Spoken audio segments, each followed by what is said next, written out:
Sa tapat mismo ng himpilan ng pulisya sa Tianjin District ng Kaohsiung City, Taiwan ay naninirahan ng isang pamilyang may 5 miyembro.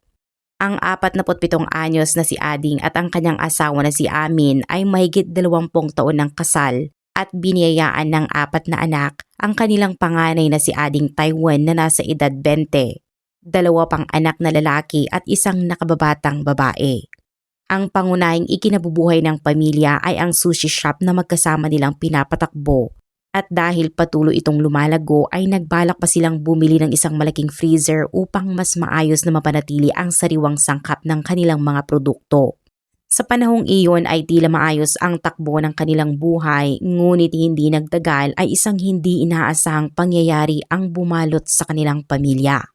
Noong Mayo ng 2018, napansin ni Police Officer Pan Ming Huang ng Tianjin Police Station na tila bigla na lamang nawala si Ading.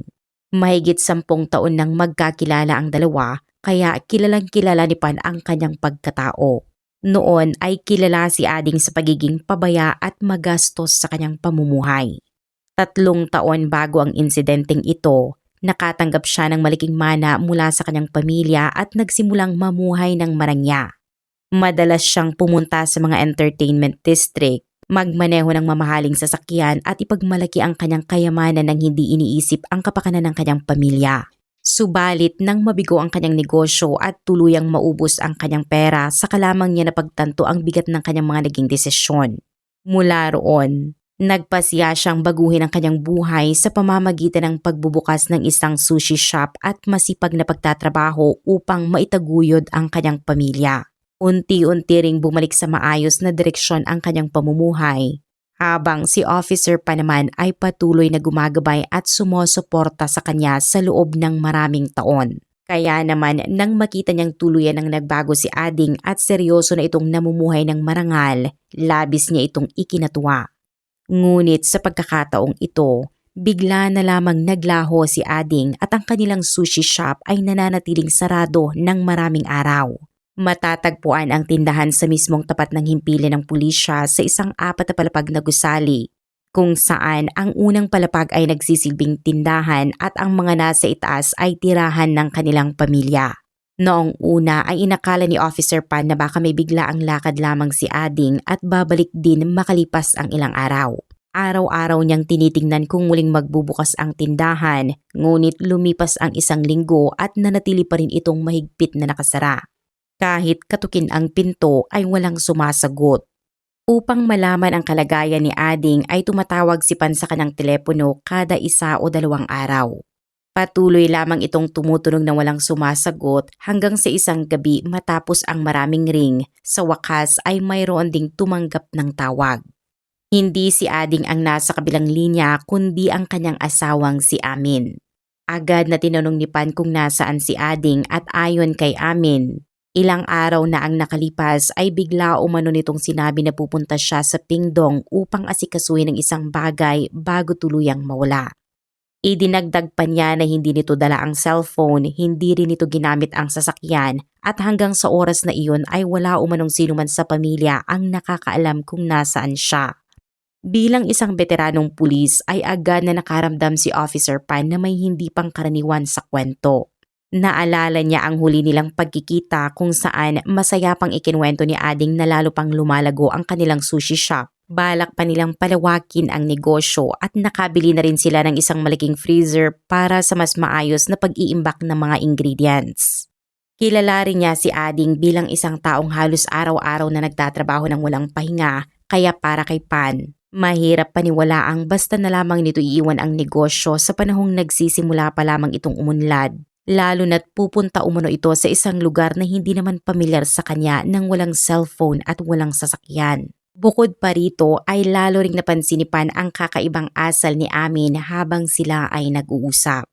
Napakalamig ng kanyang tono at tila wala man lang bakas ng pag-aalala sa pagkawala ng kanyang asawa.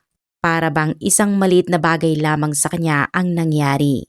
Sa kabila ng ilang araw na pagkawala ni Ading, hindi siya nagsumbong sa pulisya at hindi rin nagpakita ng anumang pagsisikap upang hanapin ang kanyang asawa.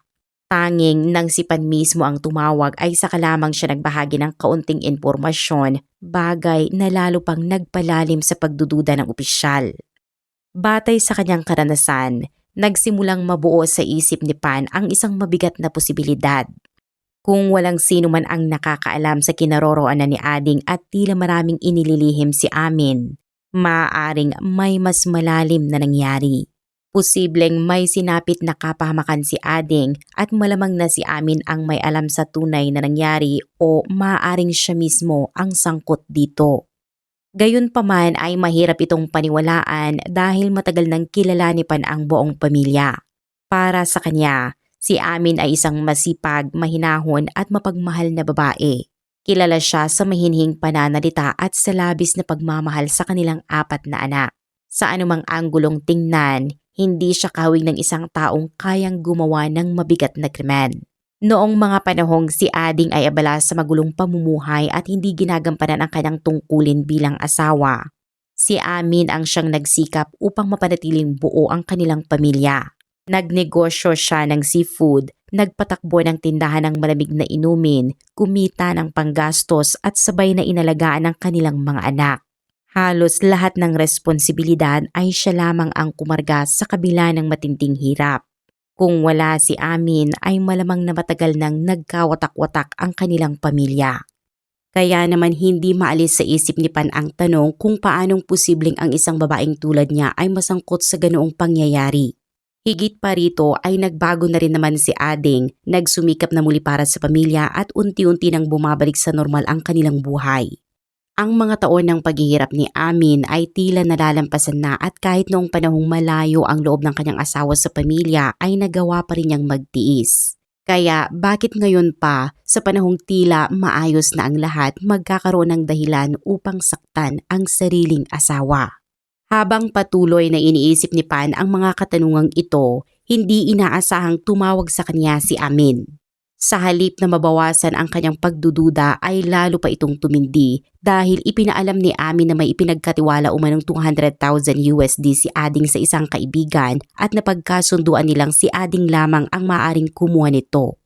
Gayunpaman, dahil nangangailangan na umano ng pera ang pamilya at nawawala pa si Ading, nakiusap siya kay Pan na magsilbing garantor upang matulungan siyang mabawi ang perang iyon mula sa kaibigan. Lubha itong ikinagulat ni Pan. Matagal nang nawawala si Ading at hindi pa rin alam kung ano ang tunay niyang kalagayan, ngunit ang pangunahing inaalala ni Amin ay ang perang iniwan nito. Upang mas malinawan ay nagpasya si Pan na kausapin ang ina ni Ading at alamin ang kanyang nalalaman tungkol sa pagkawala ng anak. Matapos marinig ang salaysay ng ina ni Ading ay lalo pang tumibay ang kanyang hinala kay Amin. Napakasimple ng kanyang naging pangangatwiran. Kung totoong nagtungo si Ading sa Pingdong, bakit iba ang sinabi nito sa sarili niyang ina? Sa pananaw ni Pan, iisa lamang ang naging posibleng paliwanag na hindi talaga nagtungo sa Pingdong si Ading. Mula rito ay nagsimulang bumuo si Pan ng isang matapang na teorya. Kung may nangyaring masama kay Ading, malamang na sa loob mismo ng kanilang bahay ito naganap at kung ganoon, si Amin ang pangunahing pinaghihinalaan. At kung totoo ang kanyang iniisip ay kailangan ding maitago ang katawan.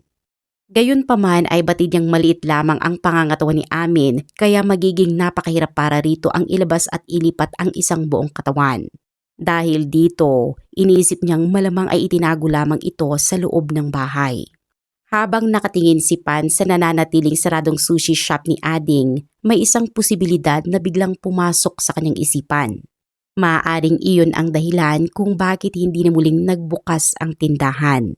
Ilang buwan nang nawawala si Ading ngunit wala ni isang kapitbahay ang nakapansin ng anumang kakaibang amoy. Para kay Pan, maaaring nangangahulugan itong maayos na itago at napanatili ang anumang posibleng ebidensya sa loob ng bahay.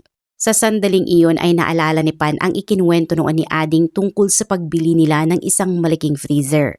Napahinto siya at tila kinilabutan sa naisip. Bagamat lohikal ang kanyang hinala, batid niyang isa pa rin itong teorya at wala pa siyang konkretong ebidensya upang patunayan ito. Ang mahalagang tanong ngayon ay kung paano niya mahihikayat si Amin na sabihin ang totoo.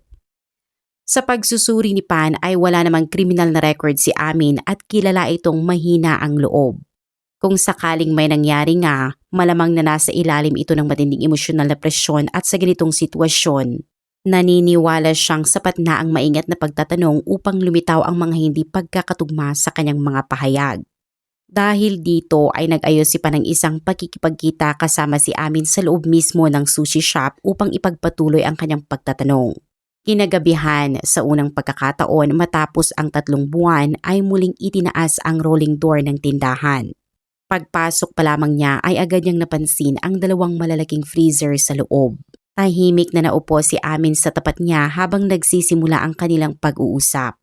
Diretsahan niyang tinanong si Pan kung nasaan si Ading at sinabi niya na kung wala na si Ading, dapat ay may katawan o may anumang ebidensya. At kung buhay naman siya ay dapat ay may impormasyon kung nasaan siya. Bahagi ito ng planong matagal na niyang inihanda upang maobserbahan ang magiging reaksyon ni Amin habang inilalahad ang mga posibilidad.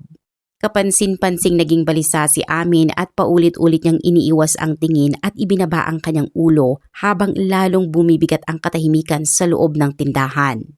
Lumipas ang ilang sandali na tila huminto ang oras hanggang sa bigla niyang itinaas ang kanyang ulo at hindi sinasadyang napatingin sa lumang freezer. Sa isang iglap ay tila nabuo sa isip ni Pan ang lahat ng kanyang hinala. Agad naman siyang lumapit at binuksan ang freezer at sa loob nito ay may isang bagay na kahawig ng malaking lalagyan na maingat na binalot ng ilang patong ng materyales at maayos na inilagay sa loob. Nang alisin ang mga balot, sumingaw ang matinding amoy na tila pinaghalong nabubulok na isda at iba pang hindi madaling ilarawan. Makikita rin sa labas ng lalagyan ang mga bakas ng tuyong dugo at iba pang mantsa. Sa loob naman ay natagpuan ang mga damit ng isang tao na nakabalot sa isang kumot at inilagay sa freezer. Nang mailantad ang mga ebidensyang ito ay tuluyan nang napaluha si Amin at umalingaw-ngaw sa malamig na tindahan ang kanyang matinding pag-iyak. Kalaunan, siya ay inaresto at sinampahan ng kasong intentional homicide. Matapos siyang arestuhin ay tuluyan ng ibinahagi ni Amin ang dahilan kung bakit nauwi sa pagkamatay ng kanyang asawa ang insidente. Ayon sa kanya, sa mahigit 20 taon nilang pagsasama, halos buong buhay niya ay nabalot ng karahasan sa loob ng kanilang tahanan. Inilarawan nga si Ading bilang isang taong madaling magalit at madalas siyang pagbuhatan ng kamay sa tuwing may hindi ito nagugustuhan. Ayon pa sa kanyang salaysay, nagsimula ang pananakit ni Ading noong mga unang taon pa lamang ng kanilang pagsasama. Nais na sana niyang tapusin ang kanilang relasyon ngunit nang malaman niyang siya ay buntis, hindi niya kinayang palakihin ang kanilang anak sa isang sirang pamilya kaya pinili niyang manatili at magtiis alang-alang sa magiging kinabukasan ng kanilang anak. Hindi niya inaasahang ang pagtitiis na iyon ay aabot ng mahigit 20 taon. Habang isa-isang ipinapanganak ang kanilang mga anak ay lalo ring lumalala umano ang marahas na pag-uugali ni Ading. Tuwing umuwi ito sa bahay ay naghahanap umano ng dahilan upang makipagtalo at sa kaunting hindi pagkakaunawaan ay nauuwi agad ito sa pananakit. Sa paglipas ng panahon ay sinabi ni Amin na tila naging napakabigat ng kanyang buhay. Maraming pagkakataon na gusto na niyang umalis ngunit sa tuwing nakikita niya ang kanyang 4 na anak, nawawala ang kanyang lakas ng loob. Para sa kanya, ang mga bata na lamang ang naging dahilan upang ipagpatuloy ang kanyang buhay. Tahimik niyang tiniis ang lahat ng sakit, umaasang balang araw ay lalaki ang kanyang mga anak sa mas payapang kalagayan. 3 taon bago ang insidente ay nakatanggap ng malaking mana si Ading at bigla itong yumaman. Sa panahong iyon ay nabawasan umano ang pananakit sa kanya ngunit ayon kay Amin, hindi ito dahil nagbago ang kanyang asawa. Sa halip ay naging abala umano ito sa marangyang pamumuhay at bihira ng umuwi sa bahay at sa kabila ng sitwasyon. Iyon ang isa sa ilang panahong nakaranas siya ng katahimikan. Samantala, habang inuubos ni Ading ang kanyang minanang kayamanan sa sariling luho ay halos wala umano itong naiambag sa gastusin ng pamilya. Kaya upang maitaguyod ang kanilang pang-araw-araw na pangangailangan ay nagbukas si Amin ng isang tindahan ng malamig na inumin. Sa kanyang sipag at maayos na pamamahala ay naging matagumpay ang negosyo at unti-unting gumanda ang kalagayan ng kanilang pamilya. Ngunit matapos naubos ni Ading ang kanyang mana, muli umano itong bumalik sa bahay at nagsimulang magdulot ng panibagong problema. Pinilit daw niya si Ami na ibenta ang tindahan ng inumin sa dahilang kailangan niya ng puhunan para sa negosyo. Sa panahong iyon ay maayos ang takbo ng tindahan at sapat ang kinikita nito upang matustusan ang pangangailangan ng buong pamilya. Kaya tumanggi si Ami na isuko ang negosyong pinaghirapan niyang itayo. Ngunit ang naging kapalit ng kanyang pagtanggi ay panibagong pananakit. Sa bawat pagkakataong tumututol siya ay lalo umanong tumitindi ang pananakit ni Ading hanggang sa wala na siyang nagawang pagpipilian kundi pumayag na ibenta ang negosyo. Mula noon, sinabi ni Ami na tuluyan nang nawala ang anumang natitirang pag-asa niya para sa kanyang asawa. Napagtanto niyang mula pa noong magkakilala sila noong high school ay unti-unti nang nalugmok sa hirap ang kanyang buhay at sa kanyang pananaw. Si Ading ang nagdala sa kanya sa isang sitwasyong tila wala ng matakasan. Kasabay nito ay lalo ring lumalim ang galit na matagal niya nang kinikimkim. Ayon sa kanyang salaysay, noong gabi bago ang insidente ay umuwi si Ading na lasing at muli siyang pinagsalitaan at sinaktan dahil lamang sa isang maliit na bagay. At habang lumalala ang kanilang pagtatalo, kumuha umano si Ading ng isang kutsilong ginagamit sa paghahanda ng sushi at bigla siyang sinugod. Sa harap ng matinding panganib, sinabi ni Ami na nanaig ang kanyang instinct na mabuhay.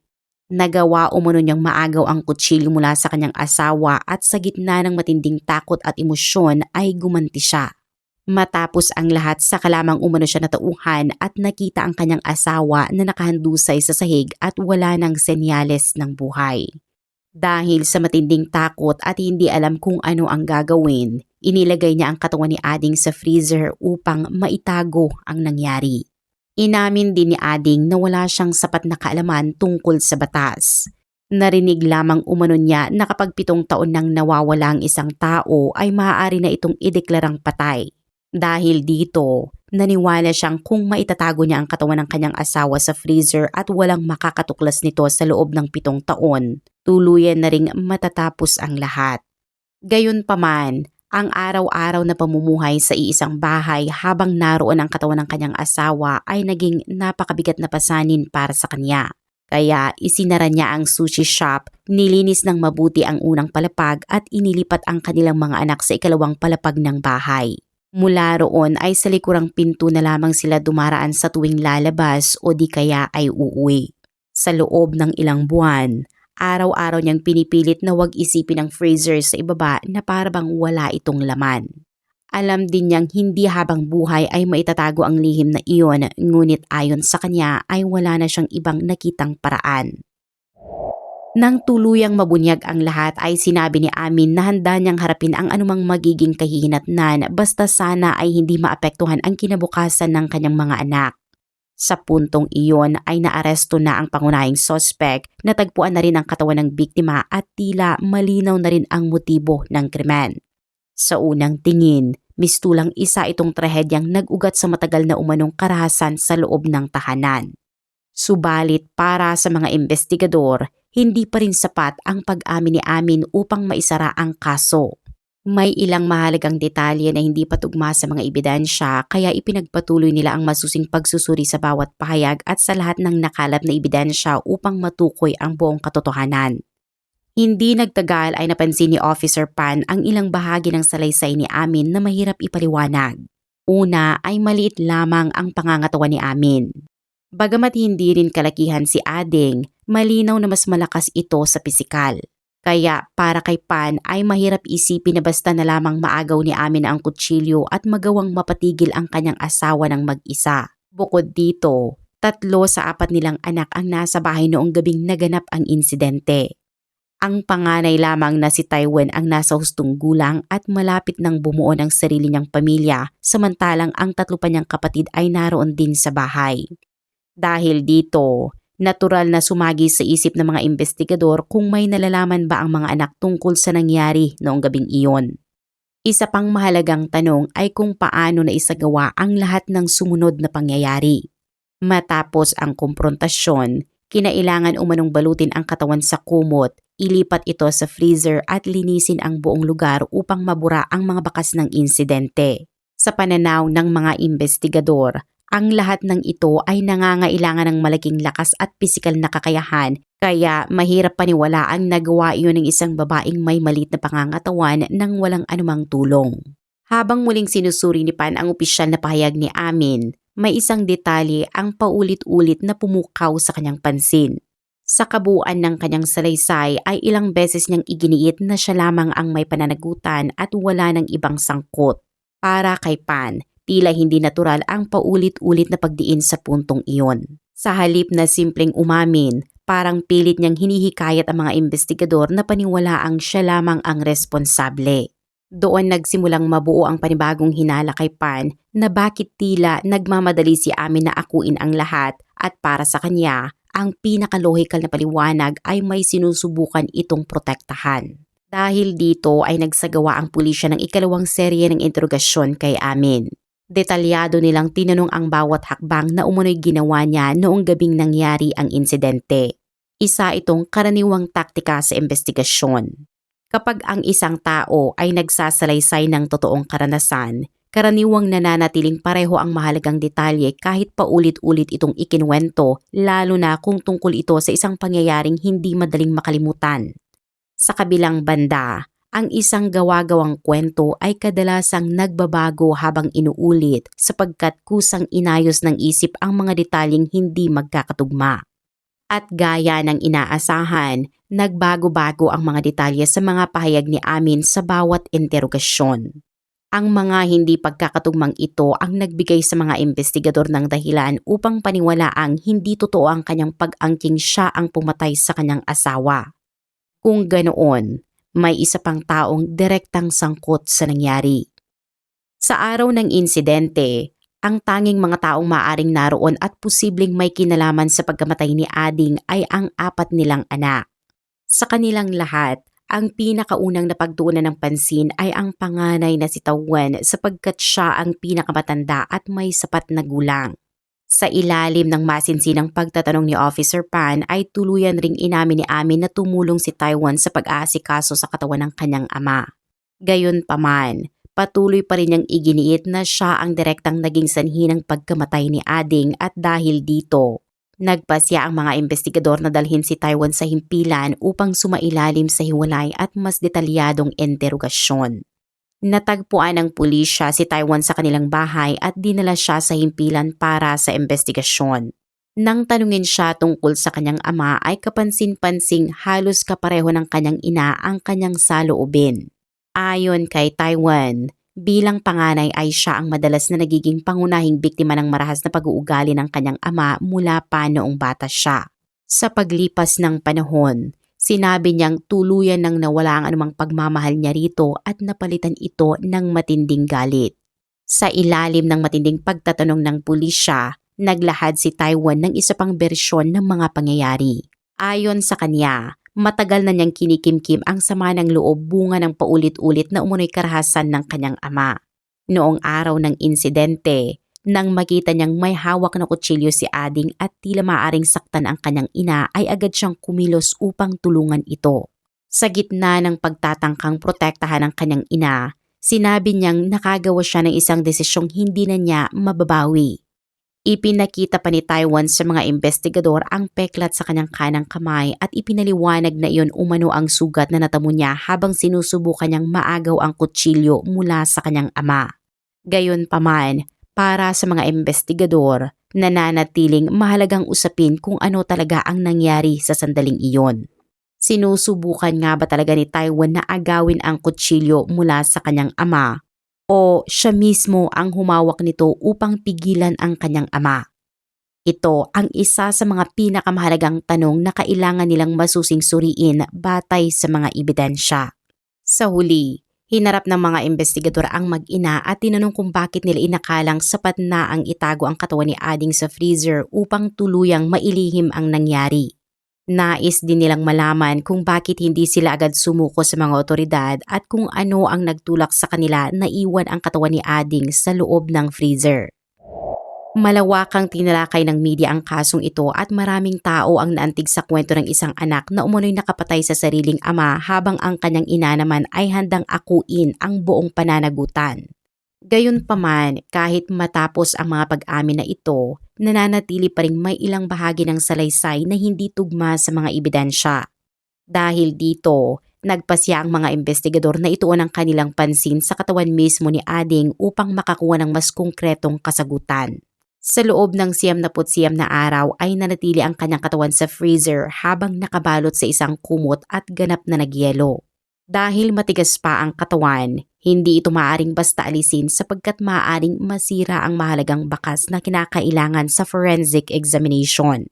Dahil dito ay maingat na gumamit ang mga otoridad ng hairdryer upang unti-unting tunawin ang yelo at ligtas na maalis ang katawan nang hindi naaapektuhan ang mga posibleng ebidensya. Nang tuluyan ng mailipat ang labi sa forensic examination room at tuluyang matunaw ang yelo, agad itong isinailalim sa autopsy ng mga forensic expert. Lumabas sa pagsusuri na may malinaw na bakas ng pagkakatama ng isang matigas na bagay na kahawig ng pamalo sa ulo ni Ading. Bukod dito ay natuklasan ding marami siyang saksak sa itas na bahagi ng katawan at isa sa mga sugat sa kanyang leeg ang tumama sa pangunahing ugat na naging sanhi ng matinding pagdurugo na nauwi sa kanyang pagkamatay. Hindi ito tumugma sa naunang salaysay ni Tawan. Ayon sa kanya, nangyari lamang ang insidente habang sinusubukan niyang maagaw ang kutsilyo mula sa kanyang ama. Ngunit ayon sa pagsusuri ng mga investigador, kung tunay ngang hinarap ni Ading ang sariling anak na may hawak na kutsilyo, natural lamang na ipagtanggol niya ang sarili gamit ang kanyang mga kamay. Kung ganoon ang nangyari, inaasahang magkakaroon din sana ng mga sugat ang kanyang mga kamay. Subalit walang anumang sugat na natagpuan sa mga kamay ni Ading at sa halip, halos lahat ng pinsala ay nasa kanyang katawan at leeg at para sa mga forensic expert, ipinahihiwatig ng mga natuklasan na maaaring unang hinampas si Ading ng isang matigas na bagay hanggang sa mawalan ng kakayahang lumaban, saka siya pinigil at pagkatapos ay pinagsasaksak bago tuluyang nasugatan sa leeg. Dahil dito, naniwala ang mga investigador na may mahalagang bahagi ng katotohanan na hindi pa inilalantad ni Tawan. Para sa kanila, hindi na ito may tuturing na isang aksidenteng insidente, kundi isang planong pinag-isipan bago isinagawa. Isa pang tanong ang agad na sumagi sa isip ng mga investigador. Kung may tama ng pamalo sa ulo ni Ading at mayroon ding mga saksak mula sa kutsilyo, paano ito naisagawa? Hindi maaaring sabay na gumamit ng pamalo at kutsilyo ang iisang tao sa parehong sandali. Dahil dito, nabuo ang hinala ng pulisya na bukod kay Tawan ay mayroon pang hindi bababa sa isang tao na tumulong sa nangyari noong gabing iyon. Bit-bit ang resulta ng autopsy. Muling hinarap ng mga pulis si Tawan at ipinaliwanag nila na malinaw na hindi tugma ang kanyang salaysay sa mga natuklasang ebidensya. Sinabi rin nila na ipinapakita ng mga resulta na hindi ito simpleng aksidente at malamang na may iba pang sangkot at dahil dito, hinimok nila siyang sabihin ang buong katotohanan at pangalanan ang lahat ng kasabwat. Hindi inaasahan ni Tawan na ganoon kabilis mabubunyag ang kanyang mga itinatagong detalye.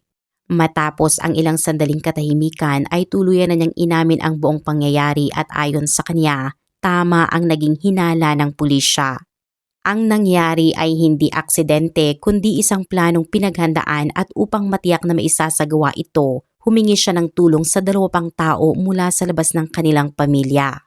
Lubhang ikinagulat ng mga investigador ang revelasyong ito sapagkat sa kanilang akala ay malapit nang matapos ang kaso, ngunit sa halip, lumabas na mayroon pa palang 2 hindi pa natutukoy na kasabwat. Sa kanyang pahayag ay sinabi ni Tawan na matagal na niyang kinikimkim ang galit sa kanyang ama dahil sa umunoy paulit-ulit na pananakit sa buong pamilya. Ayon sa kanya, kahit yumaman si Ading matapos makatanggap ng malaking mana, hindi umano ito tumulong sa pamilya at sa halip ay pinilit pa niya ang kanyang inang si Amin na ipagbili ang matagumpay nitong negosyo. Habang nakikita niyang patuloy na nahihirapan ang kanyang ina at mga kapatid, unti-unti raw nabuo sa kanyang isip ang balak na wakasan ang lahat. Gayunpaman, aminado siyang wala siyang lakas ng loob upang gawin iyon ng mag-isa. Kaya ibinahagi niya ang kanyang plano sa kanyang ina at ayon sa kanyang salaysay, sa halip na tutulan ang ideya ay tahimik itong pumayag at mula noon ay nagsimula umano silang magplano ng lihim. Una niyang naisip na isama ang kanyang nakababatang kapatid ngunit mariing tumutol si Amin. Ayaw umano nitong madamay ang isa pa nilang anak sa isang mabigat na krimen at sa halip ay iminungkahi niyang humanap si Taiwan ng taong maaaring tumulong mula sa labas. Naalala ni Taiwan ang dating empleyado ng kanyang ama sa seafood business na si Kai Dong-yan na umano'y madalas sinasaktan at hindi nababayaran ng tama ni Ading.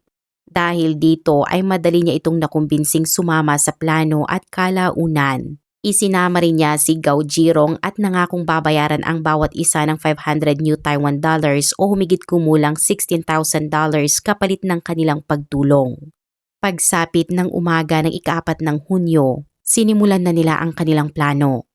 Pinakiusapan muna ni Taiwan ang kanyang inang si Ami na huwag umuwi upang magkaroon ito ng alibay, habang silang tatlo ay naghintay sa loob ng bahay na may dalang mga pamalo at kutsilyo.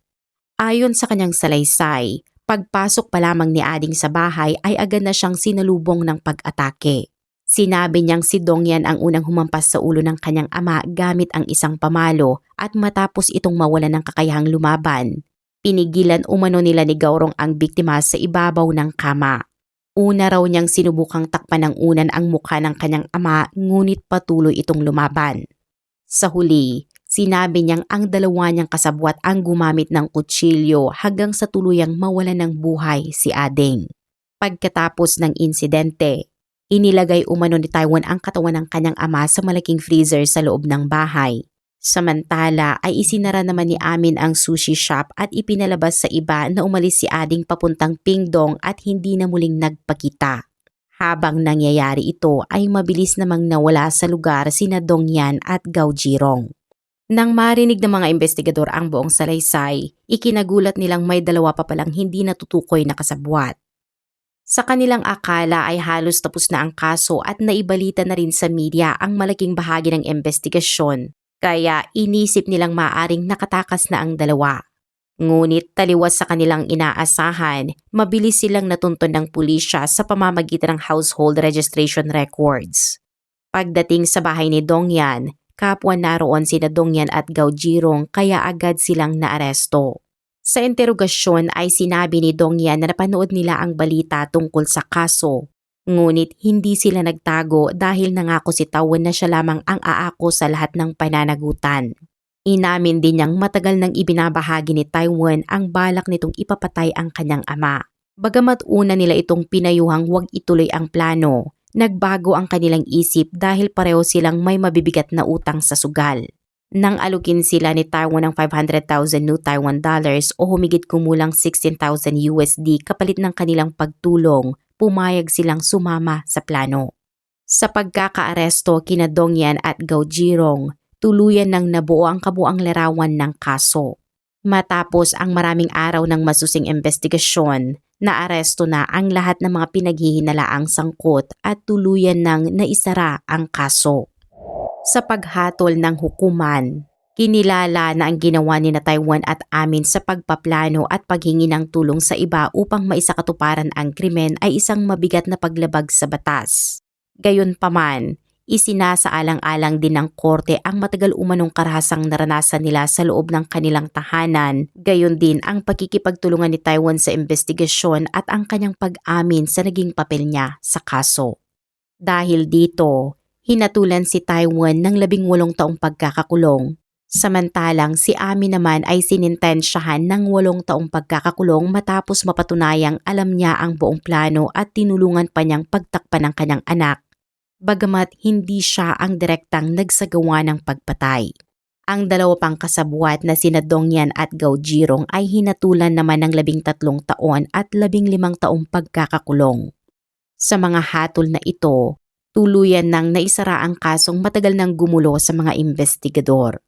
Sa kabuuan ng kasong ito, marami ang naniniwalang si Amin ang isa sa mga taong pinakamatinding naapektuhan.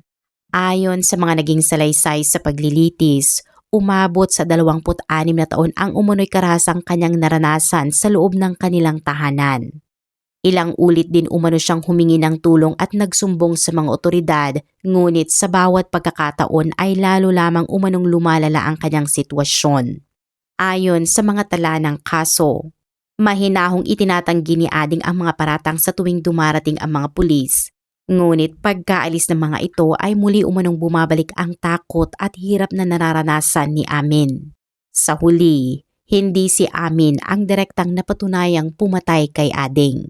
Gayunpaman, ipinakita ng kasong ito kung gaano kalaki ang maaring maging epekto ng matagal na karahasan sa loob ng tahanan at kung gaano kahalaga ang maagap na pagtugon sa mga ganitong sitwasyon upang hindi humantong sa mas matinding trahedya. At dito nagtatapos ang kasong ating tinalakay ngayong araw. Ano ang inyong pananaw sa kasong ito? Ibahagi ang inyong opinyon sa comment section at maraming salamat sa inyong panonood.